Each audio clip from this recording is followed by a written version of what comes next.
Ele é um crime assim, extremamente delicado, provoca uma morte civil na vítima e é uma dor assim, que poucas pessoas conseguem entender.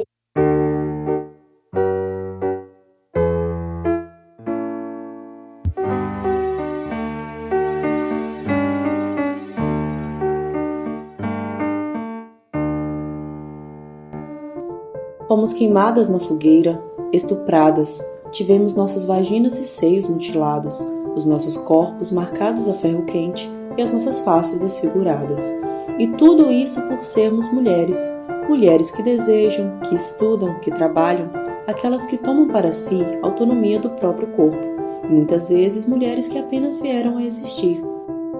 Por alguns períodos da nossa história, era comum que a Igreja e o Estado legitimassem as violências sobre o corpo feminino, fazendo com que agressões físicas, morais e psicológicas fossem naturalizadas na nossa sociedade. Afinal, a liberdade e autonomia das mulheres significava uma ameaça ao controle e à estrutura misógina dessas instituições. No Brasil colônia, por exemplo, nossas leis eram regidas pelas ordenações filipinas, que permitiam ao homem ferir as mulheres de seu convívio com pau ou pedra, e se ele achasse necessário, também era livre para aplicar outros castigos, desde que não utilizasse armas. E não posso me esquecer que as leis também davam plena liberdade para o marido matar sua esposa diante de qualquer suspeita ou flagrante de adultério.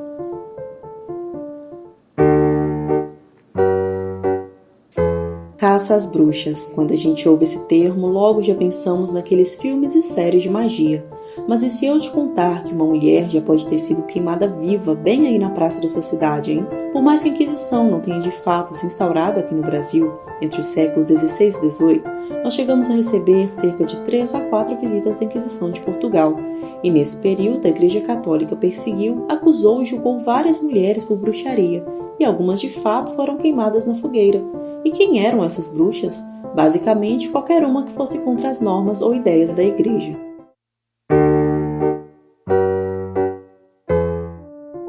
Aos anos 40. Nessa época, foi garantido por lei que o estuprador estaria livre de qualquer punição caso se casasse com a vítima. E além disso, se a mulher violentada decidisse se casar com algum outro homem, o crime também simplesmente deixaria de existir.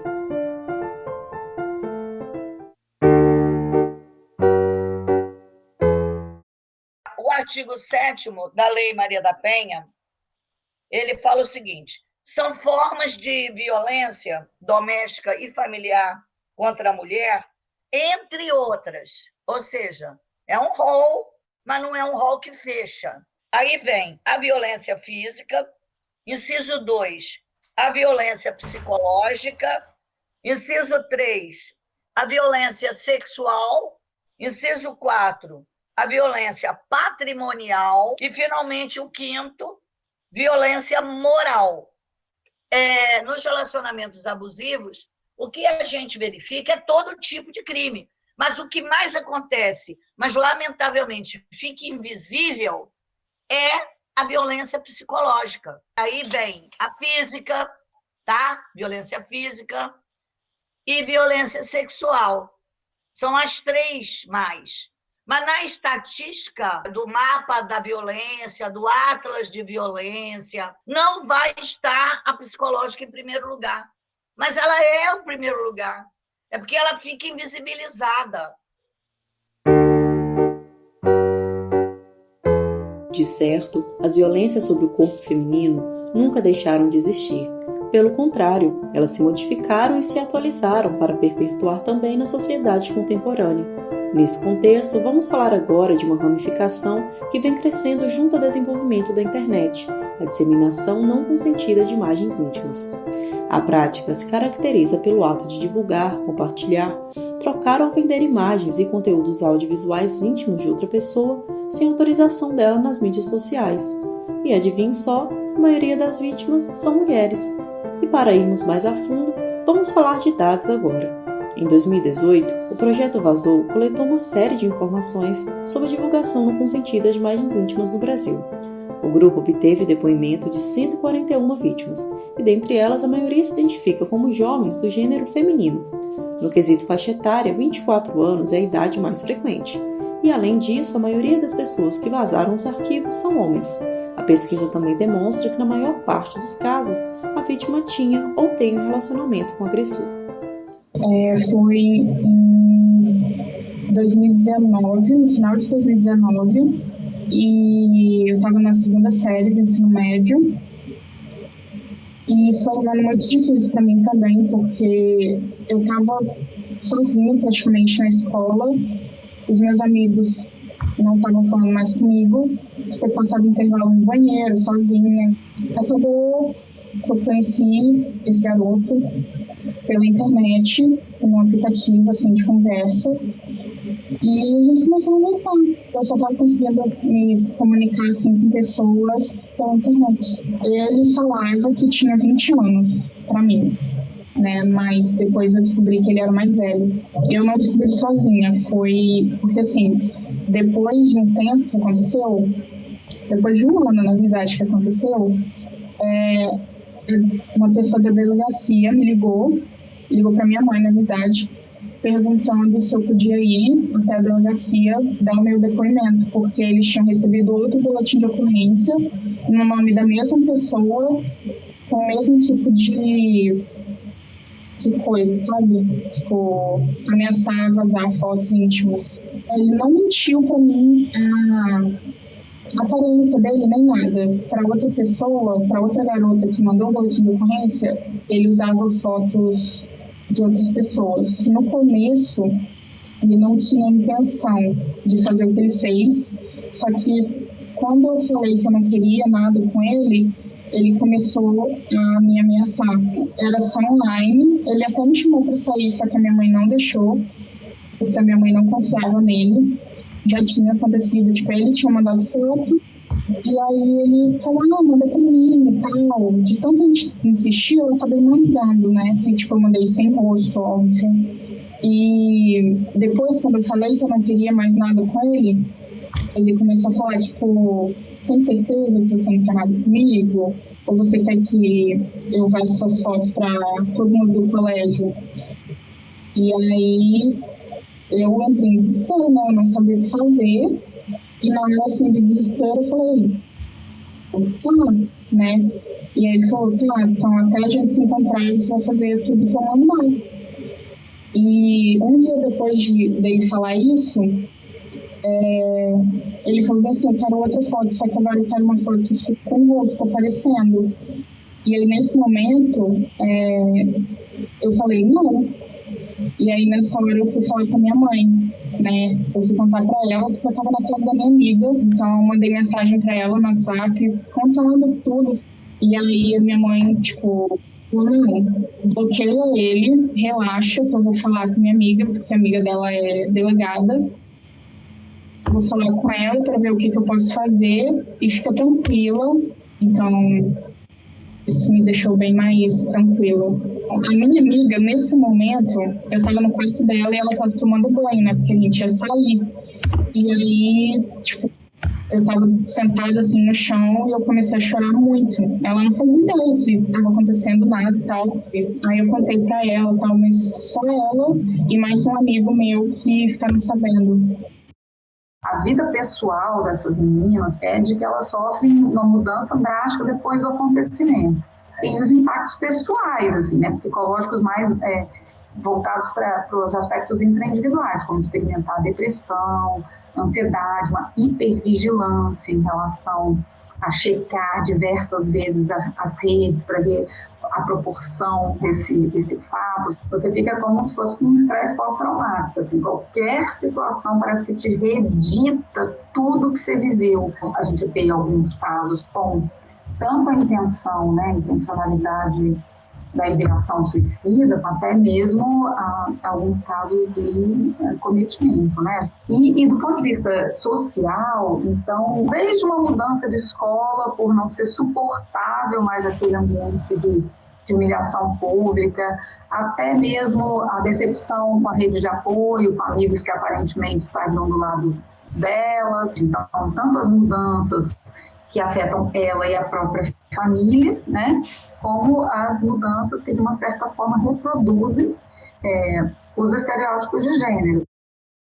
Foi na própria família onde elas encontraram alguém para quem dividir, então uma mãe, uma tia mais aberta, apesar de ser também, não ser toda a família que é aberta para se comportar como rede, também a gente vê que esses vínculos e as pessoas que são da família são pessoas muito suportivas, então eu acho que a família é apoiadora potencial. Então, eu acho que a família é isso, é a primeira rede de apoio mesmo com todos esses entraves que existem. A segunda questão é a falta de informação, assim. Então, aonde que a gente podia pensar que essa rede de apoio da informação, então a saúde pública, a escola, os materiais, as cartilhas, os sites, elas falam disso, da questão que vai falar da escola, no sentido da educação sexual, como uma rede que se esperaria, mas aí a gente pode fazer essa rede ampliada, que ela pode ser de afeto, porque tem outras pessoas que passaram por isso e que podem ser meus interlocutores, né? Mas ela pode ser de informação, de divulgação de informação, para tirar você dessa paralisia. Se aconteceu com você, ou antes de acontecer, se alguém te pedir foto, o que você deve pensar? Quais são as leis que te protegem? A gente ainda é muito ineficiente em relação a isso. Eu fiquei nesse relacionamento por 1 ano. Foi bom no primeiro mês e depois começamos a ter muitos problemas. Me atrapalhou em fazer amigos, eu não saía pra nada, não fazia nada. E ele surtou comigo por causa de que eu não tinha passado meu exercício pra ele. Aí eu tive uma crise de ansiedade. Detalhe, eu comecei a ter crise de ansiedade nessa época e eu tava fazendo terapia. Depois eu saí da terapia no próprio Uber, eu mandei mensagem pra ele, falei que queria terminar na quinta-feira à noite. Aí na sexta-feira à noite ele veio aqui em casa, meia-noite. Eu não voltei com ele, mas a gente ficou, ele dormiu aqui. E nisso foi aí que ele tirou a bendita da foto. Ele tirou a foto enquanto eu dormia, eu tava de costas pra ele, dormi pelada, e ele tirou as fotos lá, que eu não sabia que ele tinha, porque eu não mandava foto pra ele. Eu tinha muito medo e ele me pedindo pra filmar enquanto a gente transava, sendo que eu nunca deixei, óbvio. Aí teve uma vez que eu vi que ele tava com o celular e tava na câmera ligado, só que tava tudo escuro e aí só dava pra ouvir o barulho. Mas mesmo assim, enfim, aí nunca mais fez isso. Aí no domingo à noite, minha mãe mandou mensagem pra ele falando que não queria mais que a gente namorasse, porque tava muito já ruim, a gente só ficava indo voltando, brigava muito. E minha amiga tinha falado pra ela que era um relacionamento abusivo. E aí depois disso, ela meio que teve a noção, assim, e não deixou mais a gente namorar. Isso porque eu escondia muitas coisas dela nessa época. A gente é muito próxima, mas nessa época a gente não ficou próximo. Ele falava mal dela pra mim, e aí eu me afastei da minha mãe. No final das férias, a gente entrou num grupo que tinha um trabalho pra fazer.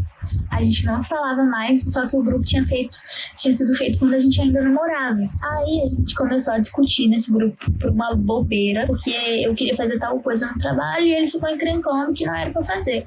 E aí ele mandou a foto, de nada. Isso foi no dia 1º de agosto. Ele fazia 18 anos no dia 3 de agosto.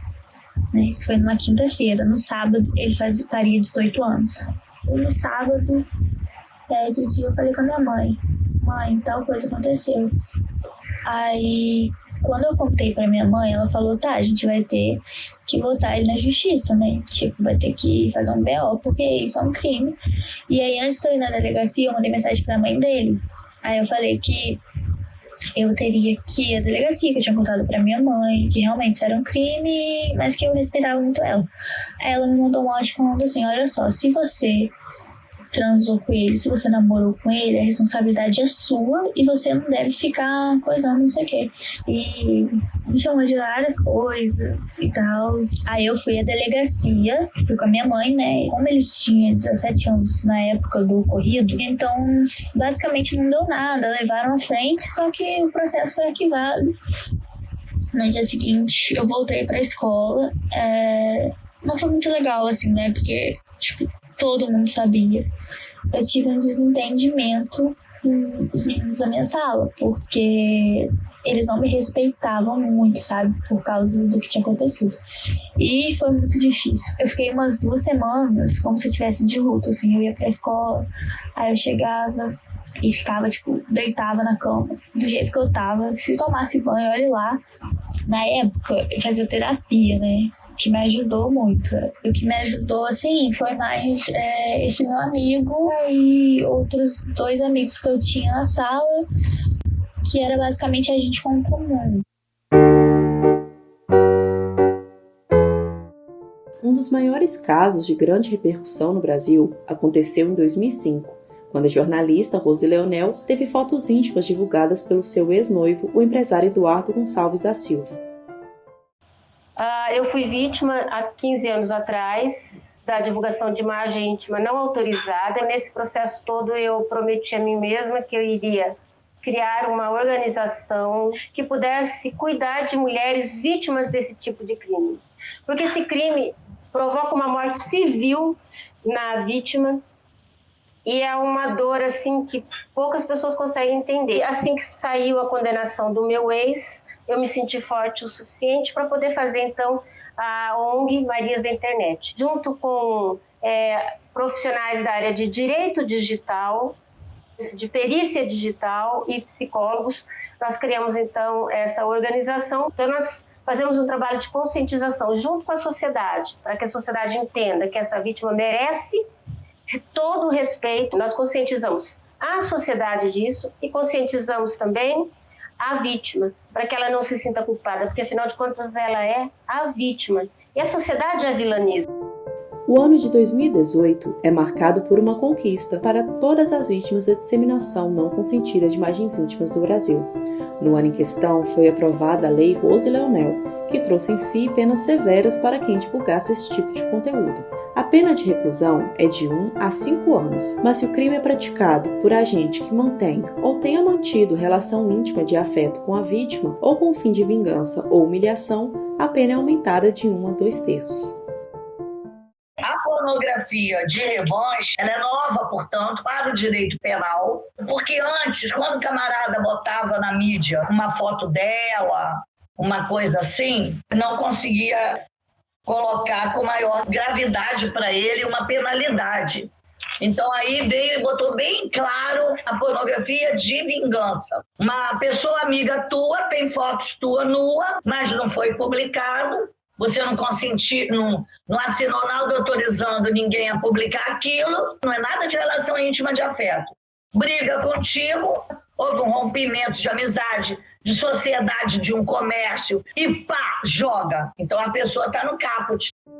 Infelizmente, qualquer uma de nós podemos ser vítimas do crime. Por isso, caso aconteça com você, tente se acalmar e seguir os seguintes passos. Primeiro, faça print dos materiais que comprovem a divulgação das imagens e imprima. Depois, vá a um cartório e faça uma ata notarial desse conteúdo. O próximo passo é procurar uma delegacia com os prints impressos em mãos e registrar um boletim de ocorrência.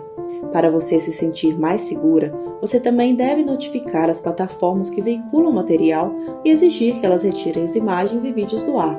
Caso elas se neguem a remover a publicação, você pode entrar com uma ação administrativa na Justiça.